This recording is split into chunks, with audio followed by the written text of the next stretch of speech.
This is the first video for 1D kinematics.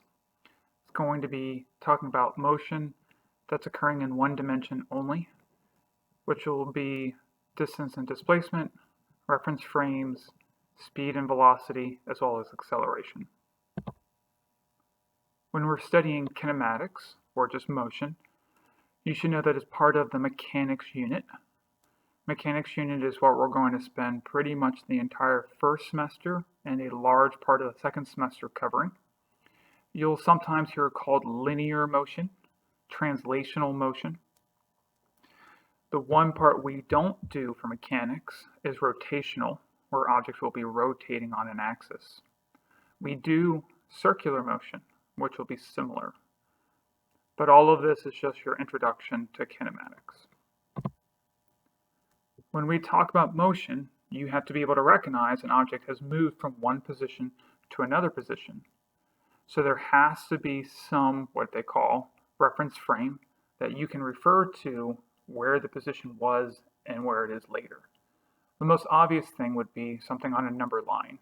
Starting at the origin, an object moves down the x-axis until a certain distance into the positive quadrant. So when you're sitting here watching or reading, you can see that you're probably stationary. But at the same time, the Earth is moving, the galaxy is rotating, the whole universe is expanding, which means there's motion occurring, but if you're just sitting in a chair, you don't notice it.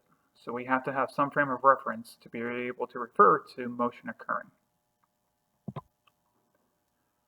We can do this in 1, 2, and 3 dimensions. For physics honors, we will not do anything in 3 dimensions, although we do tackle both 1 and 2D. The easiest way to represent it is going to be on a coordinate plane.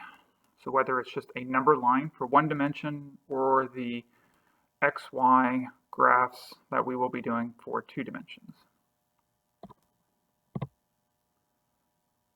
Since not everyone is the greatest artist, the particle model is a way to simplify complex moving objects into a dot, a particle.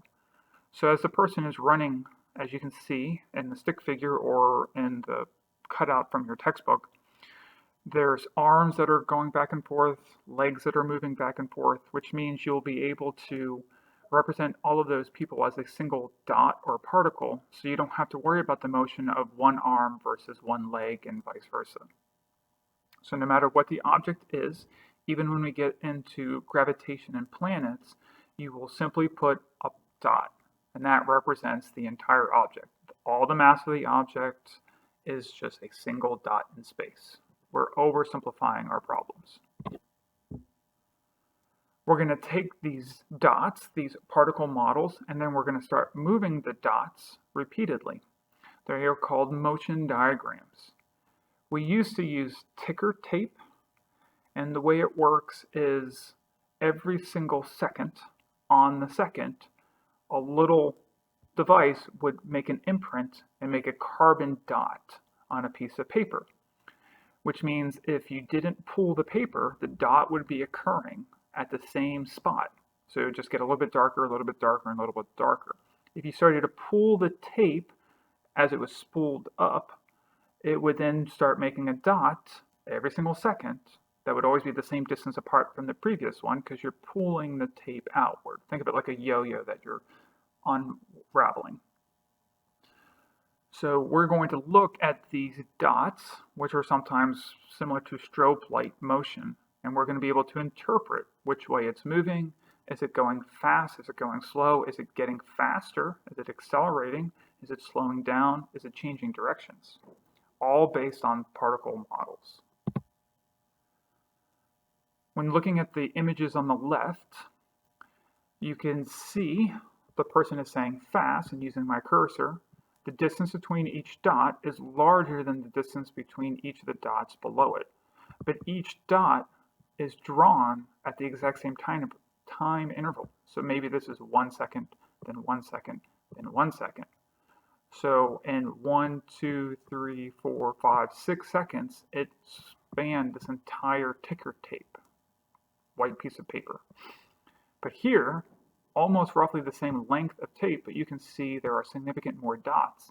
But each dot is still occurring every single second on the second, which means the tape had to be being pulled at a slower rate because the distance between the dots is less. If the distance between each dot is the same, that means it's moving at a constant speed. But here in the second one, you can see that it's accelerating because the dot distance is small, then getting bigger and bigger and bigger and bigger and bigger, which means the person's moving faster. They are covering more distance every single second before the dot would appear. And here, the distances are getting greater than even the previous one, which means they're getting faster and faster and faster. When we do our motion diagrams, you are supposed to also add in what are called vector arrows, and we'll get to vector and scalar quantities a little bit later, where you represent v for velocity. So this is a ball that was thrown up, hence there's a vertical, y meaning going up, velocity, horizontal velocity, and acceleration, gravity is slowing it down. Hence it stops moving in the upward plane, still moving outward because you threw it two-dimensionally. Gravity doesn't change, so you can see the green arrow is always constant, but the red arrow has changed from up to down. These are motion diagrams. Here's a few more. T equals 0, x equals 0. So this is 0 origin on the number line, but it's also 0 time. And you can see that the dots are the exact same distance apart, so it's moving at a constant speed, and then the distances are getting bigger, bigger, bigger, largest, which means this object is moving to the right and getting faster and faster and faster. This one also starts at time 0 at the 0 number line. 0 on the origin for the number line. It's got a big distance, then a smaller distance, then a smaller, smaller, smaller, and then constant speed, which means this object was moving to the right, which is a positive direction, because this is x equals 0, maybe right here is x equals 1, and here's x equals 2, 3, 4, etc. But it's covering less distance every single second, which means it's slowing down. The third one, also moving to the right, is moving at a constant speed. And the fourth one, also moving to the right at a slower constant speed than the previous problem, but then starts to accelerate to about here. And then these distances from this dot to this one and subsequent ones are all roughly the same distance. So it's moving at a slow constant speed, picks up the speed, picks up its pace until it gets to a certain speed, and then it's maintaining constant speed to the right.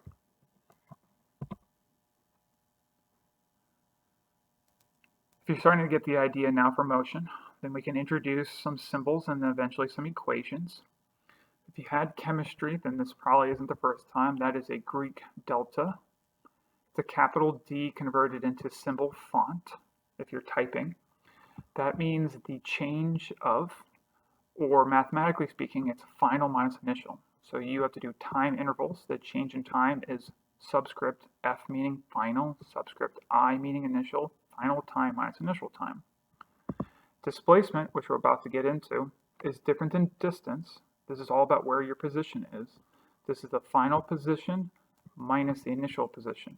X would refer to the horizontal displacement. I can replace this with Y, the letter, and then we're talking about vertical displacement. If I threw a ball straight up and then straight down, there wouldn't be any X, it would just be Y.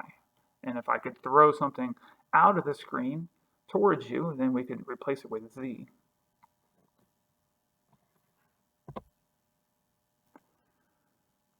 Since we're going to be making measurements, we have to discuss the types of measurements that we can make. And the types of measurements are vector and scalar quantities. This is going to be coming up throughout the entire year and will be tested very heavily in the next unit. So this is kind of an introduction. It will be part of your first quiz. It will be part of your first test, but it's really going to be part of the second test because everything we learned in this class, we're going to add something to it and then add more to it. So you have to start off with a good, strong foundation. A vector quantity or vector unit is something that you measure. So it's going to have a numerical magnitude. That's what magnitude means, 25 pounds, 10 pounds, 30 seconds. But it also has to have a direction. that we can draw with an arrow that you saw on the previous motion diagram with the stick figure throwing the ball up. They had the velocity x, velocity y, and acceleration, green arrow pointing down. If I got rid of the direction and just kept the quantity, then it's a scalar unit. Typically, scalar units are positive only. Vector units can be positive or negative. We'll explain that again with more detail. The first measurements that we'll be making, besides time, which are usually pretty easy to understand, is distance or displacement. Displacement is also known as position. Distance is the total amount that you travel. So you can see the picture of the bee at the top who's flying around with the dashed blue line and ends up some spot to the right of its initial position. The pink or purple line, if you want to have an argument with that, is going straight to the right. So its displacement is how far it is at the end minus where it was at the beginning. Straight line, we don't care about the different directions. Distance is everything added up. So if you would take a tape measure and follow along this line, that's the total distance. The displacement is just start to finish. Same thing here with the animation below. The object starts here, ends up here, so the displacement is the blue line that you see at any given time, whereas the green line is the distance. Distance is always positive. Displacement can be negative if you go to a spot that you consider in the opposite direction than a positive. So theoretically, going to the right is positive because it's positive x, but going to the left is negative because on the number line going left is negative. Going up would be positive, positive y on the coordinate plane, versus going down is negative y. So it's all about your reference frame. If you need another picture, say you're running around an elliptical track. If you start at A and you run around to point B, the distance you traveled was along the perimeter, 100 meters, but the displacement is always a straight line from start to finish. So here is your first practice problem. If the change of x, that's the displacement of a particle, and d is the distance the particle traveled, which of the following multiple choice is always a true statement? If you would walk from one spot in a straight line 1 mile, perfectly straight, your distance and your displacement would be identical. But at the last step, if you decided to shuffle step to the right instead of keep moving forward, then your distance would have been the entire way down and then that little shuffle step to the right, whereas your displacement would be a hypotenuse from the tiny triangle that you made that had a really long base but a small height, which means your distance will always have to be at least equal to or greater than your displacement. So therefore the correct answer is D. The next practice problem, we have a particle, which could represent any object, is moving from the 1.0 meter mark on the number line to the negative 1.0 meter mark on the number line. Part A, what's the distance, that's d, traveled by the particle? Remember, distance is scalar. It doesn't matter which way you go, it's always a positive number. So you're going from from 1 to negative 1. That means you have to go from 1 to 0, and then from 0 to negative 1. So the total distance traveled will be 2 meters. Displacement has to have a direction. Since we're not talking about east or west, or left or right, then we have to be talking about on the number line. So you have to do the final minus the initial. So it'd be negative 1 minus positive 1, which would give you negative 2 meters. Mentioned it previously, but I'll talk about it now. There are no negative numbers in physics. A negative is a directional connotation. So if I say going to the right is positive, then negative 2 meters means I have moved to the left negative 2 meters, or just left positive 2 meters. You're driving a car on a perfect circular track The diameter is 40 meters, which means the radius will be 20.